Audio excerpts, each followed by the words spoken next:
Hello guys, welcome to our channel. आज हम class 11th के केमिस्ट्री का chapter number 2 structure of the atom का एक्सरसाइज नंबर 2.31 करने जा रहे हैं। Let's read the question. Question के अंदर हमें कहा गया है how many electron in an atom may have the following quantum number, यानी कि जो क्वांटम नंबर हमें दिया हुआ है उनमें कितने इलेक्ट्रॉन होंगे हमें वो बताना है। ठीक है, तो देखो सबसे पहले क्वेश्चन के अंदर हमें गिवन क्या है, प्रिंसिपल क्वांटम नंबर 4 गिवन है एंड स्पिन क्वांटम नंबर हमें कितना गिवन है, -1/2 गिवन है।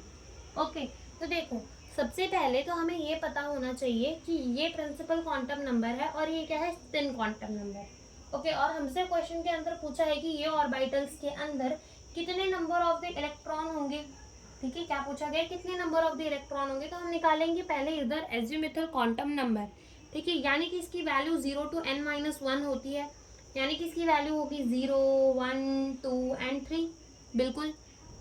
अब ये L के लिए हम क्या नोटेशन यूज करते हैं, S, P, D, F, ये नोटेशन यूज करते हैं, बिल्कुल यूज करते हैं। अब S के अंदर हम कितने इलेक्ट्रॉन मैक्सिमम डाल सकते हैं, 2। P के अंदर मैक्सिमम कितने इलेक्ट्रॉन डाल सकते हैं, 6।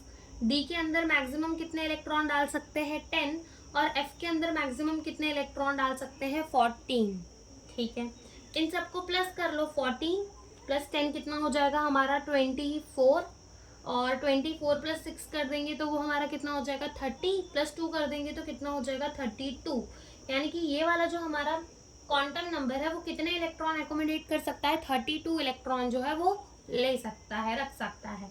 ठीक है, अब ये तो हमने ऐसे फाइंड किया। अब इसको एक इजीली फाइंड करने का भी तरीका होता है, क्या हम फॉर्मूला लगा दे 2n²।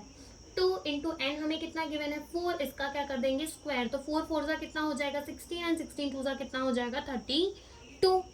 ठीक है, पार्ट 2 में देखते, देखो यहाँ पर हमें गिवन है कि n जो है वो 3 है और l की वैल्यू जो है वो 0 है।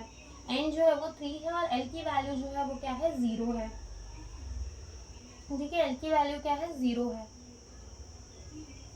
तो देखो n, अब यहाँ पर l की वैल्यू क्या क्या आ सकती है, 0 to n-1 तक जा सकती है, यानी कि 0, 1, 0, 1 और 2।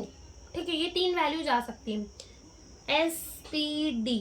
S के अंदर मैक्सिमम कितने इलेक्ट्रॉन, 2 इलेक्ट्रॉन। P के अंदर मैक्सिमम कितने इलेक्ट्रॉन, 6 इलेक्ट्रॉन है। D के अंदर मैक्सिमम कितने इलेक्ट्रॉन, 10 इलेक्ट्रॉन, यानी कि 16 और 17 और 18, यानी कि कितने इलेक्ट्रॉन हमारा थर्ड वाला ये जो प्रिंसिपल क्वांटम नंबर है ये रख सकता है, 18 इलेक्ट्रॉन।